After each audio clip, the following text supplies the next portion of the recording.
దుగ్గిరాల మండలం తుమ్మపూడి గ్రామంలో ఒక మహిళ తనను ఫోటోలు తీయటం జరుగుతుందని, వీడియోలు తీయటం జరుగుతుందని ఒక కంప్లైంట్ ఇవ్వడం జరిగింది.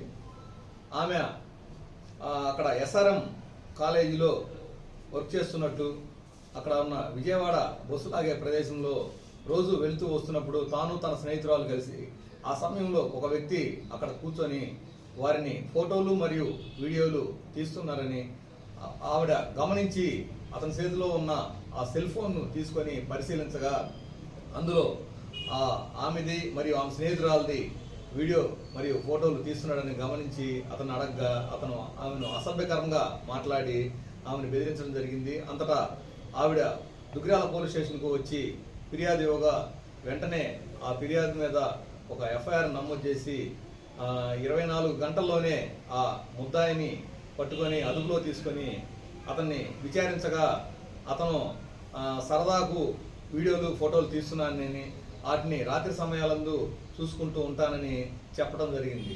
అంతటా అతని దగ్గర ఉన్న ఆ సెల్ ఫోన్ను సీజ్ చేసి ఒకసారి దాన్ని పరిశీలించగా అందులో సుమారు 160 ఫొటోస్ ఉండటం జరిగింది.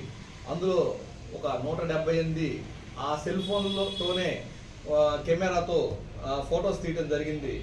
వాటిలో 101 ఫొటోస్ మాత్రమే ఈ అమ్మాయిలకు బయట అమ్మాయిలకు సంబంధించిన ఫొటోస్, ఒక 101 ఫోటోలు మాత్రమే ఉన్నవి. మిగిలినవన్నీ అతను వాట్సాప్ నుంచి డౌన్లోడ్ చేసుకున్న ఫోటోలు, అదేవిధంగా ఇన్స్టా నుంచి డౌన్లోడ్ చేసుకున్న ఫోటోలు ఉన్నవి.